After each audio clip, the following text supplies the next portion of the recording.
기도하기를 힘쓰니라. 아멘. 예수님께서 이 땅에 오셨습니다. 그 예수님의 성육신의 사건을 신약 성경의 많은 저자들은 큰 기쁨의 좋은 소식이다라고 말하였습니다.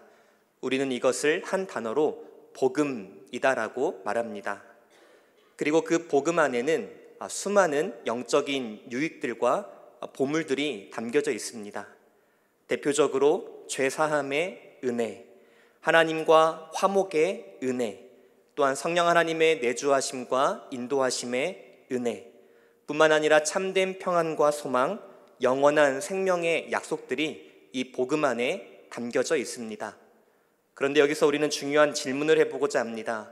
이 모든 은혜를 과연 누가 누릴 수 있는 것인가? 아무나 이 은혜에 참여할 수 있는가? 결코 그렇지 않습니다. 이 복음 안에 담겨져 있는 은혜는 특별한 사람만이 누릴 수 있는데 그 사람이 누구인가? 우리 두 구절을 함께 살펴보겠습니다. 로마서 1장 16절 말씀 같이 읽겠습니다. 내가 복음을 부끄러워하지 아니하노니 이 복음은 모든 믿는 자에게 구원을 주시는 하나님의 능력이 됨이라. 먼저는 유대인에게요 그리고 헬라인에게로다. 앞의 말씀을 다시 한번 보면 이 복음은, 이 복음 안에 담겨져 있는 수많은 은혜와 언약들은 누구에게만 적용된다? 그 복음과 은혜의 약속을 믿는 자에게 적용된다라고 말합니다. 로마서 10장 9절 말씀도 같이 읽겠습니다. 내가 만일 내 입으로 예수를 주로 시인하며 또 하나님께서 그를 죽은 자 가운데서 살리신 것을 내 마음에 믿으면 구원을 받으리라. 아멘. 구원의 은혜를 누리는 것은 이 세상 모든 사람들이 누리는 것이 아니라 바로 이 복음을 믿는 자들만이 그 은혜를 누릴 수 있는 것이죠. 그러면 또 하나의 질문을 이어가 보겠습니다. 이 믿음, 하나님께서 우리에게 베풀어 주시는 은혜를 누릴 수 있는 조건이 되는 이 믿음은 과연 어떻게 발생이 되고 어떻게 강화되고 유지되는 것일까요? 이에 대해서 하이델베르크 문답에서는 이렇게 답합니다. 우리 같이 한번 읽겠습니다. 시작. 성령께서는 거룩한 복음의 선포로 우리 마음 안에서 역사하시고 성례를 사용하셔서 그것을 확증시키십니다. 아멘. 우리가 하나님의 은혜를 누릴 수 있는 것은 그 예수 그리스도와 복음을 믿는 것인데, 이 믿음은 내가 만들어내는 것이 아니라 하나님께서 성령을 통하여서 우리에게 제정하신 몇 가지의 제도와 절차를 통해서 그 믿음이 발생하고 강화되고, 그러므로 말미암아 우리는 하나님의 은혜를 계속하여서 누리며 살아갈 수 있다라는 것이죠. 그래서 오늘 우리가 함께 할 작업은 무엇이냐면 바로 이 은혜를 누릴 수 있는 믿음, 이 믿음을 어떤 방편을 통해서 우리에게 주시는가에 대하여 살펴보고 우리가 이러한 은혜의 방편들을 함께 나누며 나아가는 우리가 되기를 소망합니다. 먼저 우리가 살펴볼 것은 바로 거룩한 복음의 선포라는 은혜의 수단입니다. 먼저 복음의 선포가 어떻게 믿음과 연결되는지 그 일련의 과정에 대해서 함께 먼저 나누도록 하겠습니다.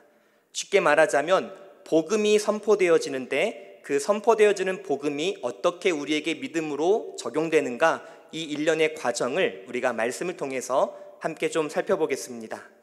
우리 먼저 로마서 10장 17절 말씀 같이 읽겠습니다. 시작. 그러므로 믿음은 들음에서 나며 들음은 그리스도의 말씀으로 말미암았느니라. 아멘. 우리의 믿음은 무엇을 들음으로써? 하나님의 말씀을 들음으로써 생긴다. 그리고 그 믿음으로 말미암아 하나님의 모든 은혜의 복들을 누리며 살아갈 수 있다. 그러면 이 복음의 선포와 믿음이 어떻게 연결되어지는가? 이것을 너무나도 잘 설명한 구절이 하나가 있는데 고린도후서 5장 18절로 19절 말씀입니다. 우리 같이 한번 천천히 읽어보겠습니다. 시작.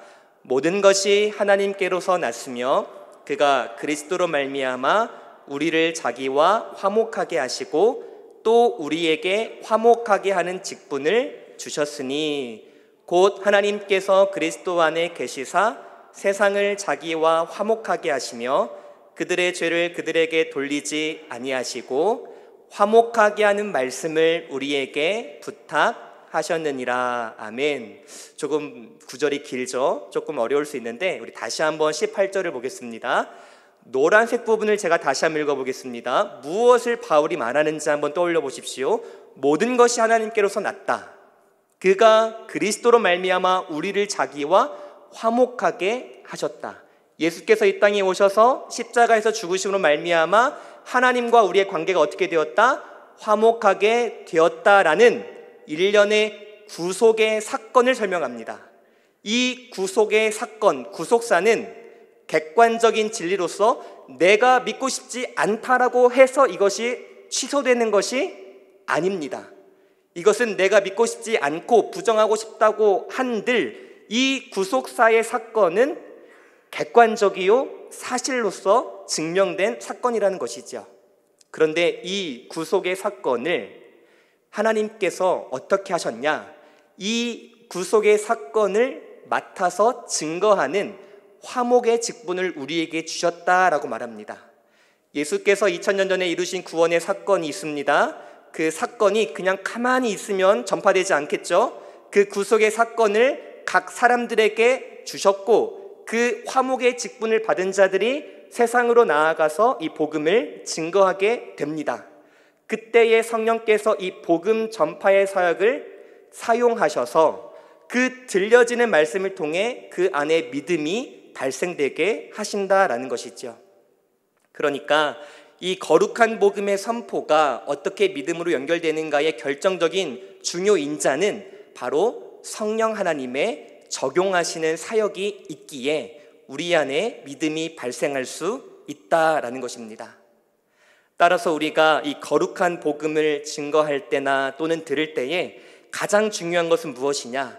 바로 이 성령 하나님께서 이 말씀을 통해서 역사하시기를, 나에게 온전하고 순전한 믿음을 주셔서 그 하나님의 모든 은혜의 복을 누리며 나아갈 수 있기를 기대하는 마음으로 예배에 참여한다 하는 것이죠.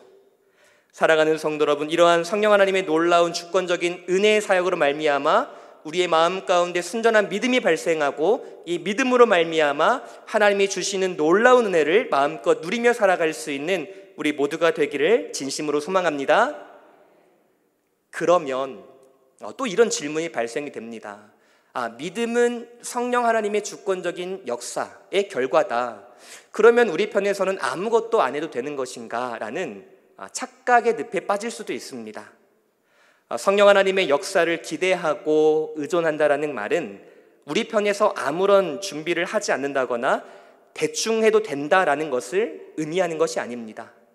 성령께서 이 거룩한 말씀의 선포를 은혜의 방편으로 사용하신다면 그와 동시에 이 복음을 증거하는 우리 또한 그에 걸맞게 복음을 바르게 이해하고 증거하는 데에 열심을 내어야 한다라는 것이죠. 그래서 이 믿음이 우리 안에 생기기 위하여서 우리 편에 서야 할 것은 무엇이냐? 바로 바른 복음을 이해하고 바른 복음을 선포하는 것이 바로 우리로서 해야 할 마땅한 책임이라는 것입니다. 사랑하는 성도 여러분, 복음을 믿으십니까? 그럼 좀 이렇게 질문해 보겠습니다. 복음의 내용에는 무엇이 들어가야 복음이라고 말할 수 있을까요? 그러니까 만약에 여러분들이 누군가에게 내가 복음을 소개할게 라고 하는데 이 복음 안에는 반드시 들어가야 할 몇 가지의 사실들이 있어야 되거든요.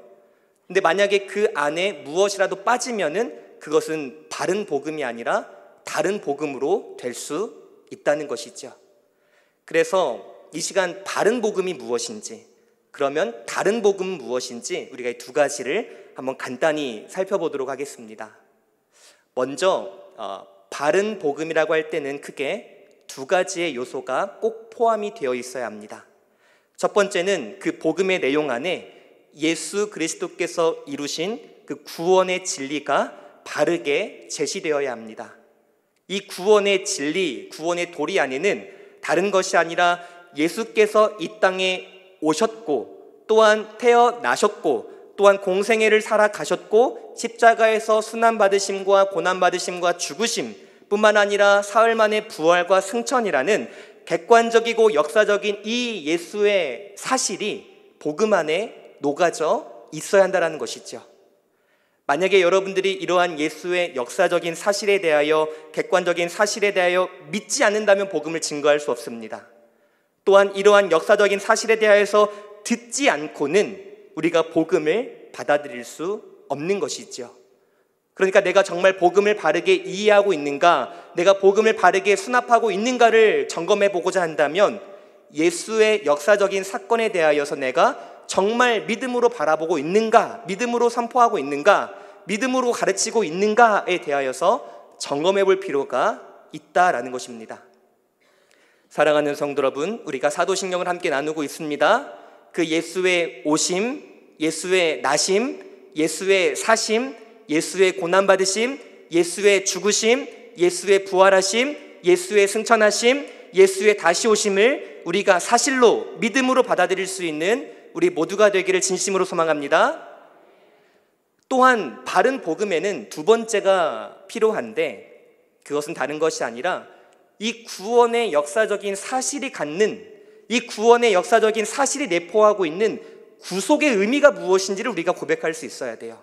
그냥 단지 예수라는 사람은 2000년 전에 존재했더라, 그가 십자가에 죽으셨더라, 그가 부활 승천하셨더라 라고 이것만 열거하면 이것은 바른 복음이 아닙니다. 그분이 오셔서 그렇게 탄생과 죽음, 부활까지 이 일련의 과정이 담고 있는 그 구속의 의미가 무엇인지까지 우리가 알고 있어야 바른 복음이라고 말할 수 있는 것이죠. 구원의 진리가 담고 있는 구속의 의미는 간단히 말하면 두 가지입니다. 하나는 나의 죄의 문제를 해결하시고자 예수께서 이 땅에 오셨다는 것이고, 뿐만 아니라 우리를 하나님 앞에서 거룩하고 흠없게 하심으로 하나님만을 예배할 수 있는 자로 세워주시기 위하여서 이 땅에 오셨다라는 것입니다. 따라서 바른 복음 안에는 이러한 예수님의 역사적인 사실과 함께 그 역사적인 사실의 의미가 무엇인지를 우리가 같이 선포할 때 바른 복음이라고 할 수 있습니다. 사랑하는 성도 여러분, 우리가 이러한 바른 복음을 통하여서 바른 믿음이 심겨지고, 또한 이 바른 믿음을 사용함으로써 하나님께서 부어주시는 놀라운 은혜들을 맛보아 알아가는 우리 모두가 되기를 진심으로 소망합니다. 바른 복음이 있으면 또 어떤 것이 있을까요? 다른 거짓 진리들이 있습니다. 간단히 세 가지만 좀 살펴보기를 원하는데요. 이렇게 구원의 진리를 가르치는 사람들이 있습니다. 무엇이냐면 우리의 죄는 가볍다라는 거예요. 나의 죄는 가볍기 때문에 나의 죄를 해결하기 위해서 십자가까지는 아니어도 돼 라고 가르치는 이단들이 있습니다. 조금 어렵게 말하면 펠라기우스주의자들이 이렇게 말하죠. 우리의 죄는 가볍다, 그래서 구원받기 위해서 우리는 십자가까지는 필요하지 않아 라고 말합니다. 또 반펠라기우스주의라는 사람들이 있는데 어떻게 고백하냐면, 그래, 우리의 구원의 시작은 하나님의 은혜로 시작돼, 십자가가 필요해. 하지만 그 구원의 완성에는 십자가 플러스 우리의 어떤 행동과 공로가 있어야만 그 구원이 궁극적으로 완성돼 라면서 이 십자가의 도리를 조금 협소하게 왜곡하여서 가르치는 자들이 있다라는 것이죠. 사랑하는 성도 여러분, 이러한 거짓된 복음 앞에 우리가 철저하게 분별하며 나아갈 수 있는 우리가 되기를 소망합니다. 뿐만 아니라 다른 복음, 거짓된 진리를 가르치지 않더라도 복음을 굉장히 협소한 상태로 증거하는 것 또한 왜곡된 진리입니다. 그러니까 예를 들어서 이런 거죠. 복음을 단지 나와만 연관시키는, 그러니까 내 죄 때문에, 그러니까 죄와 구원과 천국 영생이라는 이 부분에만 연결시켜서 이해한다는 것은 조금 왜곡된 복음의 이해입니다. 사실 복음 안에 담겨져 있는 하나님의 진리는 너무나도 방대합니다. 물론 나의 죄뿐만 아니라 나의 구원과 영생뿐만 아니라 더 나아가서 하나님께서 이 피조 세계를 어떻게 통치하시고 다스리시며 궁극적으로 마지막 날 어떻게 회복시키실 것인에 대한 그 우주적인 통치가 복음 안에 담겨져 있다라는 것이죠. 그러니까 우리가 복음을 이해할 때는 나 죄, 영생 이 부분뿐만이 아니라 이 피조 세계에 대한 하나님의 뜻과 하나님의 계획까지도 우리가 그 풍성함을 함께 고백할 수 있어야 바른 복음이다라고 말할 수 있겠습니다. 여기까지 한번 정리해보자면 우리는 바른 복음을 선포하고 바른 복음을 들어야 합니다. 그리고 그 바른 복음의 선포를 통하여 성령 하나님께서 역사하시고 우리에게 믿음을 주시는데, 그 바른 복음이란 복음의 내용에 대한 왜곡이 없이 복음의 풍성함을 전하는 것이 바로 바른 복음이라고 할 수 있습니다. 성령 하나님께서는 이와 같은 바른 복음의 선포를 통해서 우리에게 은혜와 믿음을 주신다라는 것이죠. 바라옵기는 우리가 더욱더 복음을 알고 복음을 깊이 이해함으로 말미암아 이 하나님이 주시는 놀라운 은혜를 마음껏 누리며 살아갈 수 있는 우리 모두가 되기를 진심으로 소망합니다. 아까 전에 읽었던 하이델베르크 요리문답에 보면 하나님께서 우리에게 믿음을 주시는 수단, 첫 번째는 거룩한 복음의 선포였고, 두 번째는 바로 성례라는 수단을 통해서 우리에게 은혜를 누리며 살아갈 수 있게 하십니다. 자, 그러면 성례란 무엇일까요? 성례, 간단히 풀어보자면 거룩한 의식 또한 거룩한 예식이라고 말할 수 있습니다. 특히 우리 개신교에서 성례라고 말하면 크게 두 가지를 말합니다. 바로 세례와 성찬식을 말하죠. 그런데 로마 가톨릭은 7개의 거룩한 예식이 있다라고 말합니다. 그러면 로마 가톨릭의 7개가 맞을까요? 아니면 개신교의 2개가 맞을까요? 무엇이 맞는지 우리가 먼저 확인해 보고자 합니다. 이를 가르쳤던 수많은 종교 개혁자들은 무엇이 성례이냐, 다시 말하면 성례의 기준이 무엇인지를 대표적으로 3가지의 기준을 가지고 정리하였습니다. 첫 번째의 기준은 예수께서 직접 제정하신 예식이냐라는 질문을 던졌습니다. 그리고 두 번째는 예수께서 모든 그리스도인들에게 이 예식을 준수할 것을 명령하셨느냐라는 것입니다. 그리고 세 번째는 이 예식 안에 복음의 내용이 바람직하게 선포되고 드러나는가에 대한 이 3가지의 기준을 가지고 예식을, 성례를 제정하였습니다. 그리고 고린도전서 10장 1절에서 4절 말씀을 근거하였는데 우리 함께 읽도록 하겠습니다. 시작. 형제들아, 나는 너희가 알지 못하기를 원하지 아니하노니 우리 조상들이 다 구름 아래에 있고 바다 가운데로 지나며 모세에게 속하여 다 구름과 바다에서 세례를 받고 신령한 음식을 먹으며 다 같은 신령한 음료를 마셨으니 이는 그들을 따르는 신령한 반석으로부터 마셨음에 그 반석은 곧 그리스도시라. 아멘. 바울도 확실히 말합니다. 예수께서 친히 제정하시고 친히 지킬 것을 명령하시며 복음이 바르게 드러나는 거룩한 예식은 단 2가지이다. 바로 세례와 성찬식이다 라고 말합니다. 그러면 여기서 중요하게 짚고 넘어가야 할 것이 있습니다. 아까 전에 제가 복음의 선포를 통하여서 성령은 그 복음의 선포를 사용하셔서 우리에게 무엇을 주신다고 말씀하셨죠? 믿음을 주신다고 말씀하셨죠. 그러니까 복음의 선포로 말미암아 믿음이 발생을 합니다. 그런데 이 성찬과 세례는 믿음을 만들어내는 것이 아닙니다. 믿음은 오직 말씀을 통해서만 우리에게 발생이 되는 것이며 그 말씀을 통하여서 우리 안에 찾아온 그 믿음을 강화시키는 수단으로서 뭐가 사용된다? 성례가 사용된다라는 것입니다. 제가 왜 이것을 강조하냐면 어느 곳에서는 이 세례와 성찬 자체에 어떠한 거룩한 어떠한 신비적인 것이 있어서 이것이 마치 믿음을 만들어낸다라고 가르치는 곳이 있기 때문에 제가 이것을 잠시 짚고 넘어가는 것입니다. 성찬과 세례는 이미 우리 안에 주어진 그 믿음, 그 복음의 내용을 확증시켜주는 역할을 하는 것이지요. 그러면 간단하게 세례가 어떤 의미를 가지고 있고 무엇을 표하는지, 그리고 성찬은 어떤 것을 의미하는지 우리가 한번 계속해서 살펴보겠습니다. 먼저 세례가 갖는 의미가 무엇인지, 그리고 하나님께서는 이 세례라는 거룩한 예식을 통하여서 우리에게 은혜를 어떻게 베푸시는지 함께 살펴보겠습니다. 먼저 로마서 6장 4절에서 5절 말씀을 같이 읽겠습니다. 시작. 그러므로 우리가 그의 죽으심과 합하여 세례를 받음으로 그와 함께 장사되었나니 이는 아버지의 영광으로 말미암아 그리스도를 죽은 자 가운데서 살리심과 같이 우리로 또한 새 생명 가운데서 행하게 하려 함이라. 만일 우리가 그의 죽으심과 같은 모양으로 연합한 자가 되었으면 또한 그의 부활과 같은 모양으로 연합한 자도 되리라. 아멘.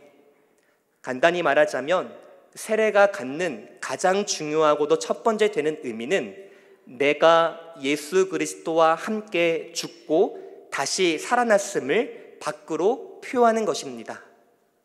사랑하는 성도 여러분, 우리는 예수 그리스도와 믿음으로 연합한 존재임을 믿습니다. 예수님과 연합했다라는 것은 예수께서 행하신 일에 우리 또한 참여했다라는 것을 말씀하는 것이지요. 예수님께서 십자가에서 죽으셨습니다. 그렇다면 우리 또한 그때에 예수와 함께 십자가에 못 박혀 죽었다라는 것을 바로 이 세례식을 통하여서 표한다라는 것이죠. 그런데 우리는 지금 죽었습니까? 살았습니까? 살았습니다. 그러면 여기서 말하는 죽었다, 예수의 죽음과 내가 연합하였다라는 것은 무엇을 의미하는 것일까요? 나의 호흡이 죽었다라는 것을 말하는 것이 아니라 내가 예수 그리스도와 연합하여서 그분이 죽으실 때에 나의 죄 또한 십자가에 못 박혀 죽었다라는 것을 말합니다. 나의 옛 사람이 십자가와 함께 죽은 것이고 이 죄에 대하여서 죽은 것이고 이 세상에 대하여서 내가 죽었다라는 것을 우리가 세례를 통하여서 표현하게 되는 것이죠. 물에 들어갔을 때 죽었다라는 것을 우리가 간접적으로 경험하게 되는 것입니다. 그렇다면 우리 신자들은 죽음에서 끝나는 것일까요? 그렇지 않습니다. 죽음으로부터 끝나는 것이 아니라 그리스도인들은 다시 살아납니다. 죽은 후에 부활 때에야 비로소 살게 되는 것이 아니라 이미 지금 이 순간 이 세상에서도 우리는 그의 부활을 본받아 연합한 자가 되어 우리는 산 자로서 살아갈 수 있다는 것이죠. 이미 살아있는데 뭔 또 살아있는 자인가 라고 말할지 모르겠지만 여기서 말하는 산다라는 것은 이제 나의 옛 모든 죄성을 버려버리고 이제 내가 영적으로 다시 거듭나 그 거룩한 예수 그리스도의 성품에 참여하는 자로서 살아가게 되었다라는 것을 의미하는 것입니다. 세례를 참여하실 때 어떻게 참여하셨습니까? 그냥 교육 받으라니까 사주 교육 받고 분주한 마음을 가지고 참여하고 또한 오늘날 다른 이들이 세례를 받을 때 무엇을 묵상하면서 그 세례 예식에 참여하고 계십니까? 바라옵기는 우리가 이 세례 예식을 통하여서 꼭 잊지 말아야 할 것은 내가 죄에 대하여서 죽었다. 내가 의에 대하여서 살아났다. 그리고 이제 내가 나아가서 의를 향하여 살아간다라는 것을 밖으로 표현하고 고백하는 것. 이것이 바로 세례라는 것입니다. 바라옵기는 이러한 세례 예식을 통하여서 세례를 참여하고 세례를 봄으로써 우리가 이러한 영적인 은혜를 누리며 살아갈 수 있는 우리 모두가 되기를 진심으로 소망합니다. 뿐만 아니라 이 세례가 갖는 여러 가지 이유가 있겠지만 그 중에 두 번째 이유는 우리가 이제부터 삼위일체 하나님과 연합하여서 살아간다라는 것을 우리가 표하는 것이죠. 세례는 단지 예수와만의 연합의 표가 아닙니다. 정확히 말하면 삼위 하나님과 내가 연합되었고 이 연합은 영원까지 결코 취소되지 않는다라는 것을 표하는 것이 바로 세례 예식인 것이죠. 사랑하는 성도 여러분, 우리는 삼위일체 하나님과 연합된 존재임을 믿습니다. 이 연합은 그 누구로도 그 무엇으로도 그 어떤 것으로도 결코 취소될 수 없음을 기억할 수 있기를 소망합니다. 세례식에 참여할 때 이것을 상기시키는 거예요. 맞아, 내가 죄에 대해서 죽었어. 내가 의에 대해서 살아났어. 내가 이제 의에 대하여 살아가. 그리고 내가 예수 그리스도와 연합하였을 뿐만 아니라 내가 삼위일체 하나님과 연합되었고 그분의 연합은 영원하며 그 연합으로부터 나는 수많은 은혜와 복을 누리며 살아가는 존재야. 라는 이것을 기억하는 것, 이것이 바로 세례의 본질적인 의미라는 것이죠. 뿐만 아니라 세례가 갖는 세 번째 의미가 있는데, 이제 내가 세례를 받음으로써 본격적으로 주님의 몸된 교회의 한 구성원으로서 가입한다라는 의미를 담고 있습니다. 사랑하는 성도 여러분, 왜 세례를 강조하고 세례를 가르치느냐? 지금 우리가 포인트를 놓지 말아야 할 것은 무엇이냐면, 하나님의 그 구속의 은혜를 우리가 어떻게 이 땅에서 누리며 살아가는가를 나누고 있습니다. 수많은 방편으로 그 구속의 은혜와 복과 약속을 누리며 살아갈 수 있는데, 대표적으로 하나님께서는 몇 가지의 수단을 통해서 그 은혜를 누리도록 하셨는데, 그 첫 번째가 바른 복음의 선포, 두 번째가 바로 성례를 통하여 그 주님의 구속의 은혜를 내가 마음껏 누리며 살아갈 수 있다는 것이지요. 그러면 한 가지의 은혜의 방편을 좀 더 살펴보기를 원하는데요, 그게 바로 성찬식입니다. 성찬식이 표하는 것은 무엇일까요? 우리가 떡을 떼고 음료를 마십니다. 익히 잘 아는 바와 같이 이 떡은 나를 위하여서 찢기신 예수 그리스도의 몸을 상징합니다. 또한 잔은 나를 위하여서 십자가에 흘리신 그 예수 그리스도의 보혈, 그 언약의 피를 상징하는 것이지요. 그렇다면 이 성찬이 담고 있는 참된 의미는 무엇일까요?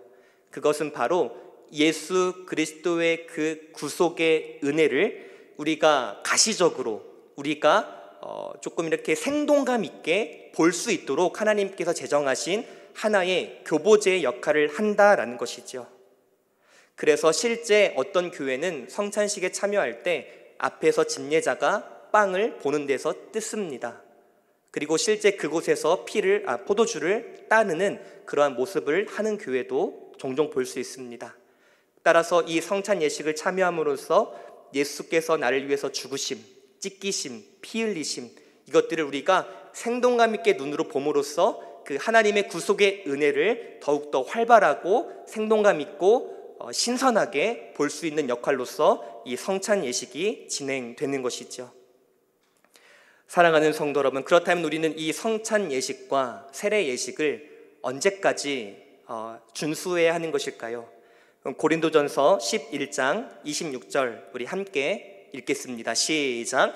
너희가 이 떡을 먹으며 이 잔을 마실 때마다 주의 죽으심을 그가 오실 때까지 전하는 것이니라. 아멘. 우리가 이 성찬과 이 세례, 주님이 다시 오실 때까지 지킴으로써 주님께서 주시는 은혜를 누리며 살아갈 수 있다는 것입니다.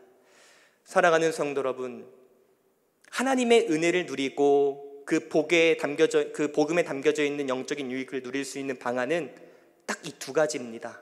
하나님의 말씀과 성례.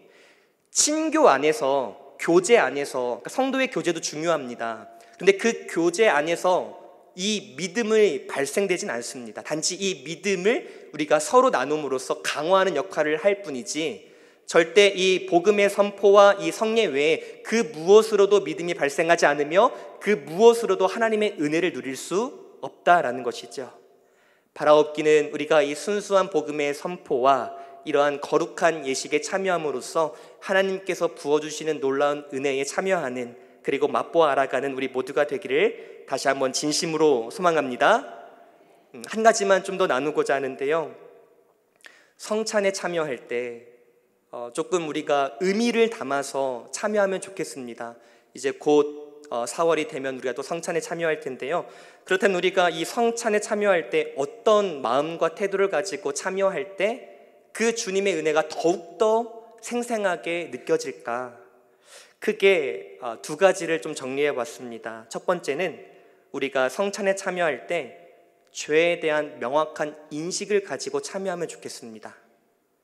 죄에 대한 인식이 없이는 성찬의 의미가 전혀 나타나지 않습니다. 죄를 인식하고 죄의 그 파괴력을 알지 못하고서는 주님의 그 대속의 은혜가 어떠한지, 얼마나 값진지를 우리가 알 수 없는 것이죠. 성찬에 참여할 때 다음과 같은 마음을 가지고 묵상하며 준비하면 좋겠습니다. 나 같은 죄인은 결코 하나님 앞에 설 수 없는 존재다. 감히 나는 하나님을 아버지라고도 부를 수 없는 죄인 중에 죄인이다. 하나님께서 베푸시는 그 잔치상에 나는 결단코 동참할 수 없는 죄인이다. 즉 한마디로 요약을 해보자면 나라는 존재는 타락하여 죄로 가득한 존재라는 이 죄의식을 가지고 우리가 예배 생활, 성찬뿐만 아니라 말씀을 듣는 자리에 참여할 수 있기를 진심으로 소망합니다. 죄의식은 내가 예수 그리스도를 처음 만나고 변화될 때만 갖는 것이 아닙니다. 복음이 복음되게 들려지고 복음에 합당하게 살아가기 위하여서는 항상 이 죄의 경각심을 가지고 살아가는 것, 죄가 얼마나 파괴력을 갖고 있는지 그 죄에 대한 명확한 인식, 죄의식을 가지고 살아갈 때에 그 주님의 놀라운 은혜가 생동감 있게 보여지게 되는 것이죠. 뿐만 아니라 우리가 성찬에 참여할 때 두 번째는 기쁨으로 그 예식에 참여하기를 소망합니다. 주님께서 나를 위해 몸이 찢기셨어. 눈물 주르르륵. 주께서 나를 위해서 피를 흘리셨어. 눈물 주르르륵. 너무 좋아요. 그런데 주님께서 이 성찬 예식을 제정하실 때는 단지 그 슬픔에 젖은 눈물만을 위한 것이 아니라 나의 죄를 대속하신 그 주님의 놀라운 은혜에 감사하고 기쁨으로 참여할 것을 우리에게 요구하고 있다는 것입니다. 바라옵기는 우리가 이러한 거룩한 예식에 참여할 때 죄에 대한 인식뿐만 아니라 그 구원의 은혜를 완성하신 주님의 은혜에 감사함과 기쁨으로 참여함으로써 주님께서 우리에게 부어주신 놀라운 은혜를 맛보아 알아갈 수 있는 우리 모두가 되기를 진심으로 소망합니다. 또 하나의 은혜의 수단이 있는데 함께 따라해 볼까요? 기도. 다시 한번 따라해 봅시다. 기도. 자, 기도는 믿음을 만들어낼까요? 믿음을 강화할까요? 믿음을 강화하는 수단입니다. 성령께서 우리에게 귀하고 복된 은혜의 통로를 선물로 주셨어요. 그게 뭐냐면 기도입니다. 우리는 기도라는 것을 통해서 하나님의 다양한 은혜들을 깨닫게 됩니다. 그 중에 가장 첫 번째 은혜는 내가 하나님과 교제하고 있다라는 이러한 놀라운 은혜를 깨닫게 하는 것이죠. 또한 두 번째 은혜는 기도라는 것을 통해서 성령께서 내 안에 역사하시고 그 역사하심으로 말미암아 내가 하나님의 은혜와 능력을 경험하며 살아갈 수 있구나라는 이 성령 하나님의 일하심, 성령 충만함을 우리가 경험하게 되는 것이죠.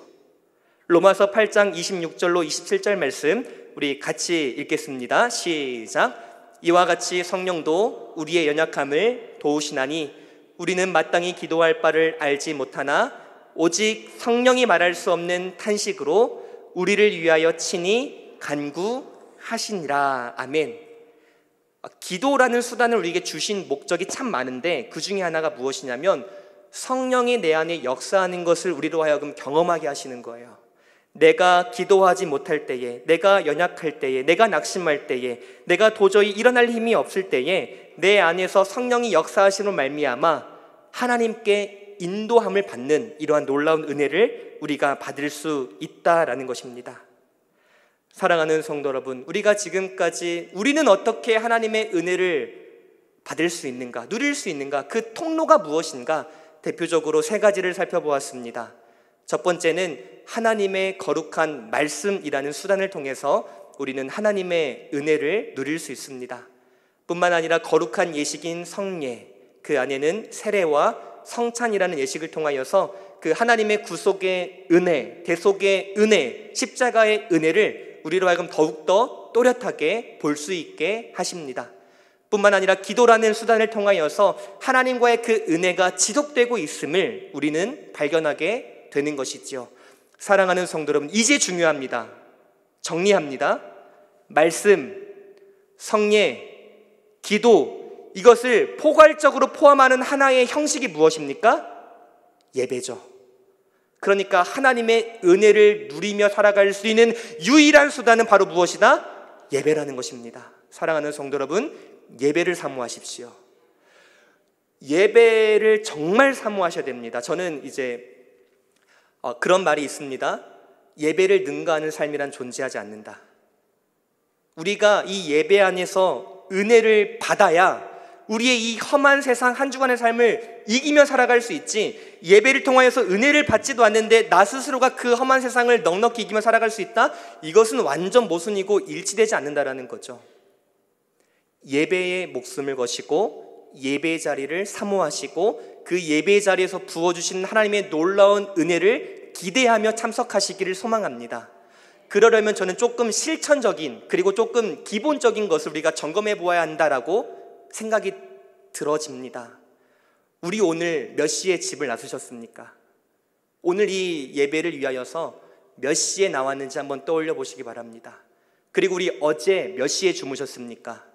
오늘 이 예배 1시간을 위하여서 정말 목마른 사슴이 시냇물을 찾아 헤매듯이 헐떡이는 마음으로 정말 나는 이 1시간의 은혜를 받지 않으면 나는 죽는다라는 그 마음을 가지고 어제 하루를 일찍 마무리하고 최상의 컨디션과 최상의 몸과 마음으로 주님 앞에 나아오셨습니까? 아니면 그냥 일어나서 눈 비비고 마지못해 억지로 분주한 마음으로 나와서 눈 떠보니 예배자리고 눈 감아보니 집이고 그런 마음으로 우리가 이 예배자리에 나왔다면 하나님께서 우리에게 놀라운 은혜와 복을 주시려고 예비해 두셨는데 우리가 스스로 그 은혜와 복을 걷어 차는 것이 되지 않을까라는 두려운 마음이 들게 됩니다.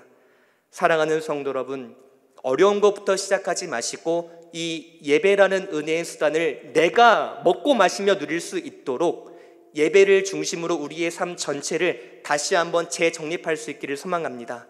나의 삶의 중심이 예배를 중심으로 월화수목 금토가 나열이 되고 예배 이 1시간을 중심으로 나의 24시간이 재정립되는, 그러므로 말미암아 하나님이 주시는 놀라운 은혜를 마음껏 찬양하고 고백하며 나아가는 우리 모두가 되기를 진심으로 소망합니다. 우리 함께 이 시간 찬양하며 나아가겠습니다. 아침 안개 눈앞 가리듯 이라는 찬양인데요, 이 찬양의 가사를 들어보면 참 우리의 모습이지 않은가 생각을 해봅니다. 제가 가사를 한번 읽어드리겠습니다. 가사를 한번 띄워주시면 감사하겠습니다.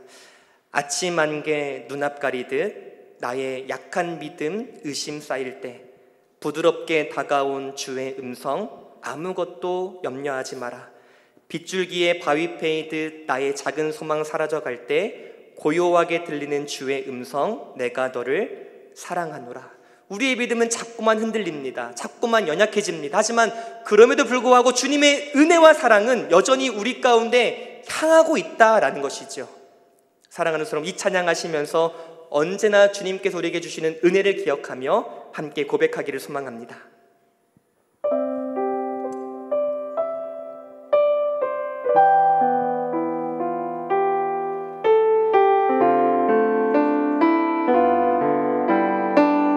아침 안개 눈앞 가리듯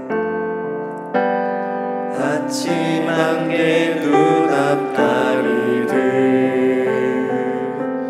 나의 약한 믿음 의심 쌓일 때 부드럽게 다가온 주의 음성 아무것도 염려하지 마라. 빗줄기에 바위 패이듯 나의 작은 소망 사라져갈 때 고요하게 들리는 주의 음성 내가 너를 사랑하노라. 다시 한번 고백합시다. 아침 안개 눈앞 가리듯 아침 안개 눈앞 가리듯 나의 약한 믿음 의심 쌓일 때 부드럽게 다가온 주의 음성 아무것도 염려하지 마라. 빗줄기에 바위 패이듯 나의 작은 소망 사라져갈 때 고요하게 들리는 주의 음성 내가 너를 사랑하노라. 외로움과 사망 속에서 외로움과 방황 속에서 주님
나아가면 좋겠습니다.